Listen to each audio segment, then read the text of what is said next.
So no, but anyway, so he never, what he did, nothing. He came here. They want this case so bad. The fact was that 江南係啦，呢個 his name is 江南, the writer. Tom, he's the writer and writes shit bad, criticize like the government and Taiwan, right? So the CIA, the guy that who hold the position is the last name is Chan. I don't know what the fuck his name. So he was the CIA guy. So now he don't stop. He's in the United States writing all this. So I don't know how Bamboo is connected. Their Bamboo, this gang, this family group is very big in Taiwan. Sure, no question. Some connection or whatever, the CIA in Taiwan get somebody hooked up or what, put a hit on them. So now the guy that they put on the hit on them, I tell you, he died later on in Petersburg. I mean, and Louisburg. Man, I met him. I feel sorry for him. I saw him in the bullpen. I gave him a watch too. I mean, this guy, he's only maybe no more than fucking 5 feet. So they gave him a hit on him. He did. He shot him. That's it. He got busted later on. But he got busted. He did the hit. He don't deny. He told me when I talked to him, no, yeah, I did the hit. He's like one of the guys with no brain, fucking shoot my way out. That's it. He don't think so.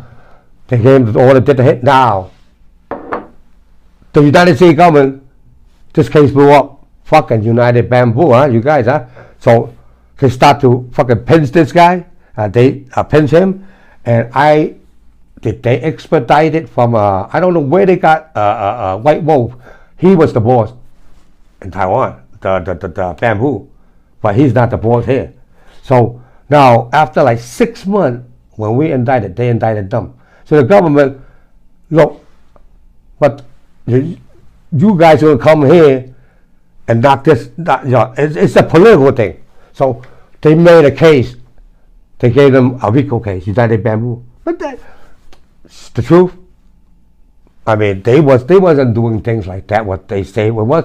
Yeah, maybe they're a drug dealer, that's it. But sporadic drug dealer, like here. They wasn't even one group of any organized nothing.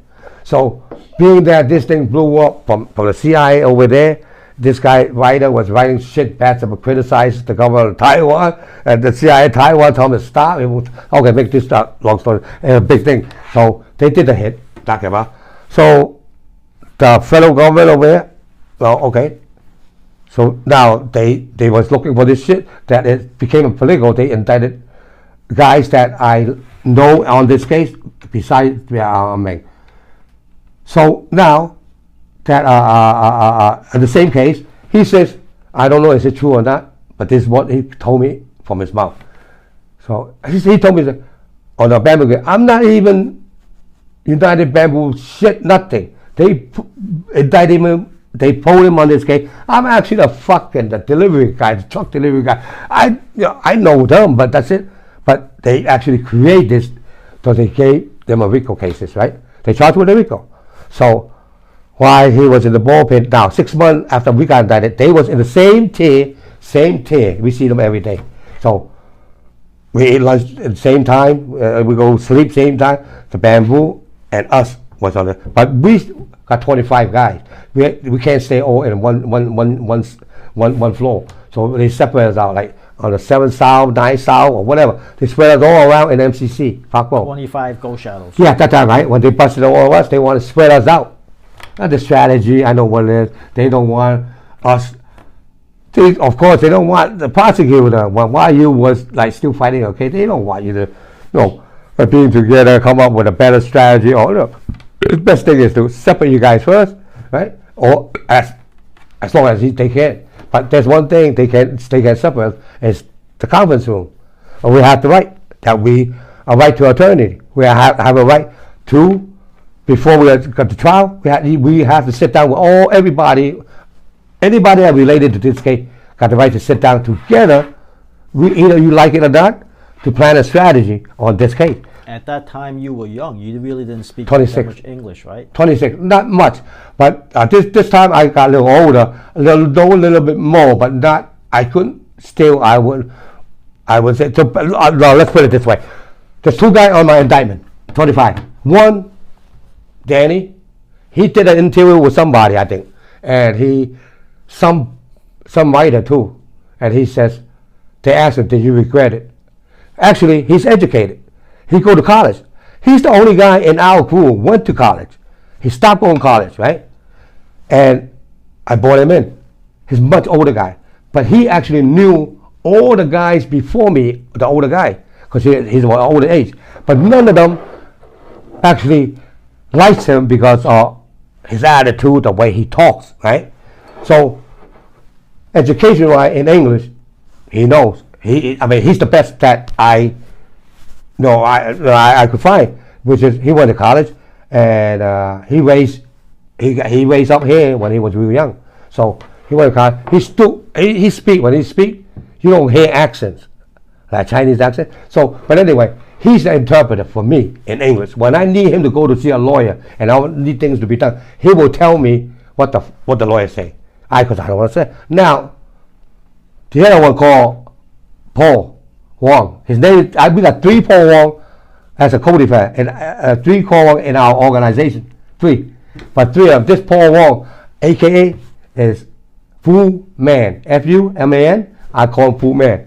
So the other, we have 3 Wong, not Paul. David Wong. The other one is Paul Wong too, which is me, Lefty, and Paul. The guy, he's a fugitive. That we basically went to the same school. We came out together, but they came out a little bit later. I persuaded them to come out. So now, at that time was Paul Wong. Wait a minute. Where did you say that? Where am I up to? Fu Man. Fu Man. Okay, Fu Man. I have 2 got indicted, not because they did something for me. They did nothing. I don't need to them. They was only interpreter for me. This guy know Chinese. He's the best I could find, and he's the loyal, trust guy, trustworthy I could trust. He's the one of the guy when I got shot later on.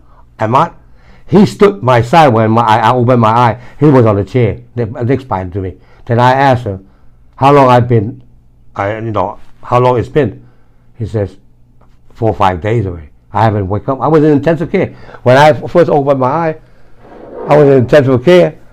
Then I asked him, I didn't, when that drugs and all that shit was in my body, seriously, I didn't know I was in a cloud 9. Seriously, I thought I was dead already, right? So, but anyway, let's go back. So Paul got indicted on this Rico case. That was they dead or what, right?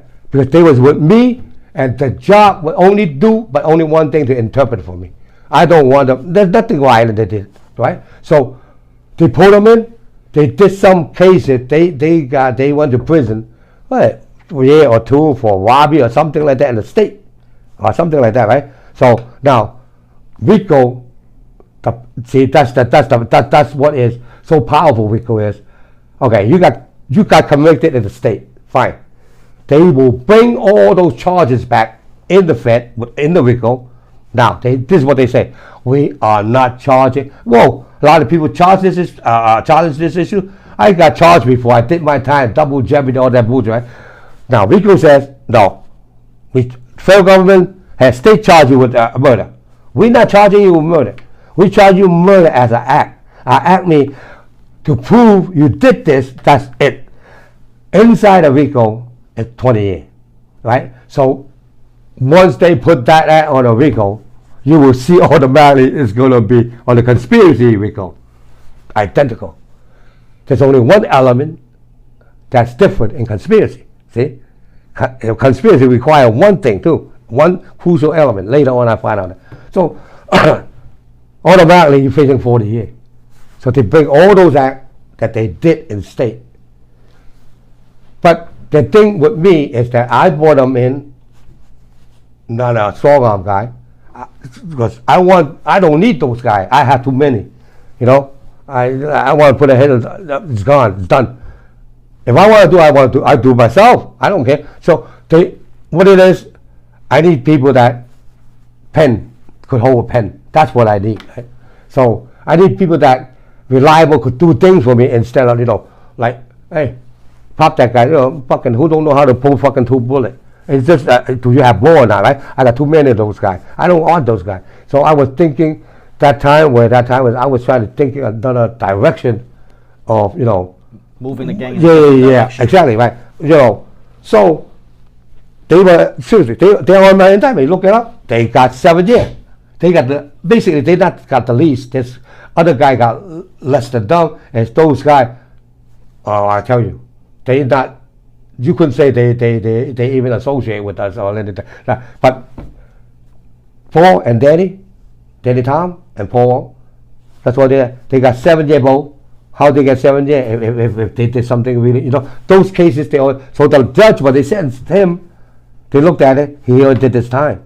But what you want to prove that he did it for this organization. Now, look at one way or whatever, he did it, but he did this time. But he did it now. Rico was going to charge him. Federal government, no, you did it, yeah, well, fine. You did it, so you did the time now. Do this time. Then what? You did it for the organization. The fuck. So he got both out 7 years. They got released really early. They came home, and so that's how much of education I had, So I didn't actually. I had no education in Chinese education. I told you about my story, how I came to the United States, never went to school again. I got my education in prison from this guy named Gene Melvin Jones. As another inmate. He's my cellie. He's another prisoner, right? He taught me English. He taught me how to speak. And he taught me, that's something like, he taught me actually in my room. I didn't want to attend class those days. So I'm glad I found the right guy. Yeah, you remember? You remember G, right? G, remember? Yeah, he was there. I told you. He's always in the I told him. I told what you call. I call Robert G. He come home. You pick him up. You give him money in his pocket. Give him fucking what I tell you to give him. That's it. Yep. He did that. He gave more than that. Oh, Rico, I gave her a watch. Do that. What the fuck you doing? This guy don't need that watch. I lived with him 5 years over here in Terra, Pennsylvania. I know what this guy is. I know what's going to cause him problem. This guy, English, I mean, you could argue with anybody. He could argue with a professor, and later on will convince English professor, major in English, that he is wrong himself. That's how good his English is. So, and other things that he's not good at were mathematics, any other thing besides English. No, he's not good at it. When it comes to English, he used to be an editor in a Prestige in Tallahassee, that's in Florida. One of the newspapers in Florida, I forgot what it is, editor. He read it, the last thing that goes out print, he reads it, and everything's right, the sentence right, vocabulary is right, everything's right, go. That's how it goes. So, how he got arrested, he's a petty guy, like he gets charged more, charged here, so on. He wind up like fucking doing his life, all fucking like small time, So when I met him, he was a guy who teach people, inmates in education to get a GED, right? And later on, I get to know him. I move him in my room, and he started to teach me that now. Like I said, I just got sentenced 35 years. I had a lot of time in my hand. I want to see how we'll use this 35 years, right? So now, I don't like school. I never liked school now. I think I was too old to go to school. And fuck, I want to know this goddamn charge I'm charged with. I want to know Rico statute. So now, before me and Gene was talking, Gene says, listen, you want to know law, but you have to know English.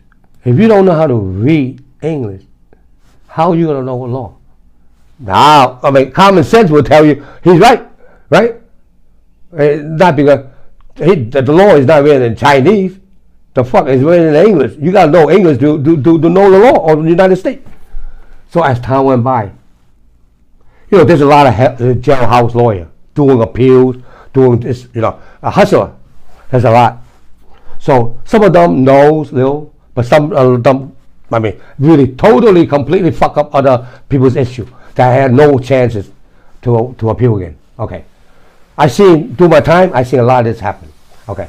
So now Gene, Melvin Jones, he wasn't hustling on do like other people's legal work to get them back. Like, you give me 2 cars and cigarette or $500, we send it out. But that's how they do. So 9 out of 10 guys just got sentences when they wind up in the prison, and they see law library. They see like they want to like a chance to come back out again, right? They want to appeal to win the case or whatever. Everybody wants that, right? Now everybody's in so a lot of people comes in.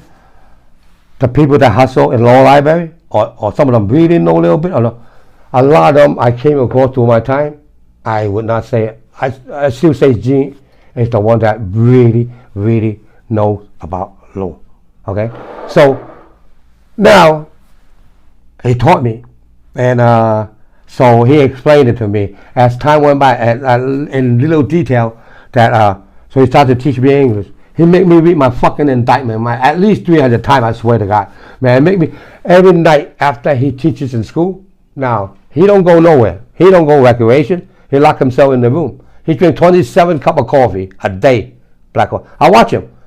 We used to have those plastic cup, right? He make the black coffee, go out there, and the hot water, what you call fountain over there, and spread the hot water, 1 cup, he came back, drank it. He go back, 27 cup a day, 3 pack of Camel. So, I don't know if he's alive or not. I really want to see this guy. So he came home. Right, let's go back. Kenny, those days, he knows it. So, now, I call up, right, Robin, because I gave him that, that told him to take care of this guy for me, right? So he take care, more than what he's supposed to. So now, where that fucking condo he was living and moved out and gave, I don't know, that place, a condo, right? 咩話 橋底嘛？唔係橋景啊 the other one, cross the bridge. 話咩嘛？嗰邊嘛 ，Brooklyn 嗰邊嘛？中環大樓。Yeah, something like that, right? 你有個拍咪 right? That was a gone already. That was gone. I don't know where he put Gene, right? But so now you made a phone call to the streets when Gene came out to I Robin Chi to take care. Yeah, pick him up. I own this guy all my life. I would do if I was there. If I was out there, and no question asked, right? Oh, how we did it. So now, but Robin was running the street at that time with luck. So, knowing that, like, what you call say, he really respected me, and also, really afraid of me, how you say it, paranoid, right? Terrified, yeah, that word. Terrified about me. He know me before I went in, and he know, what I'm capable of do or not do. So he know a little bit. He knows about it. So he know my character. So he came to visit me. So I told him that when this guy's come home, Gene Melvin Jones, he's gonna get released. He's not go. He's old. He wants to go back. Where he lived was Tallahassee, Florida. What did he go back for? He got no. Go over there, see what happens. So I tell Robin Chi, pick him up, situate him, find a place to stay, sleep. I tell you what, I always told him, this guy, only one weakness with this guy. Even in prison, he drinks. He's a drunk. When he see liquor, that's it. He'll drink the fucking till he got knocked out. And he start to act stupid sometimes. When he go out, he don't care how big. He walk out. He never comes out of the room. He only go to the bathroom, go to the room, make coffee. That's the only time people see him. Soup in and out, in and out. He don't hang out. So now, when he get fucking drunk and stupid, he'll come out and curse the biggest guy in the team, right? The biggest black guy. Whoa, you fucking man! He'll fucking knock your ass out in a minute. Cause listen, people in there. Some people, don't think that way. Respect is the thing. You come out no way, you blur your mouth, or fucking drunk, and then besides, he got locked up. For drinking. Because other correctional officers, they walk around, they see, he's drunk, I lock him up. He got locked up for that before. So, but anyway, if he ever touched liquor like me now, drink a little bit, he can't drink like that. So he like to drink. I told him, okay, when you teach me, don't drink, teach me. When we do the law thing, don't drink, right? So he don't drink. So the day that we don't do it, one day out of the week, I buy them all the they call them hooches, hooch, right, in prison. Moonshine. That moonshine, they don't even call that. Prison freaking. Hooch. Hooch. Yeah, they call them hooch. How they make? I found, it's from used to they sell like cans and can of orange juice. Can of orange juice, right? In the store, they buy a whole lot of them. Then they cut that shit out. They hip to that later. They just open that, pour it in there, get some rice, starch, or whatever, or potato, anything that could ferment. Yeah, ferment. We can't get yeast. We cannot. Yeast is a very big thing. Only it's controlled when a bakery officer, he has a key to open it and measure what it needs, bring it out and dump it in there himself. That's it. You in the water with the bread and the bakery, right? It's hard to get access to yeast. Forget about it. So what do you want? Raisins, right? Throw them in there. That fucking day within a week, and then it start to blow up, and then it starts stinking, right? And it starts smelling. But when you drink it down, it really knocks your ass out. I drank that one time, and when they locked the room,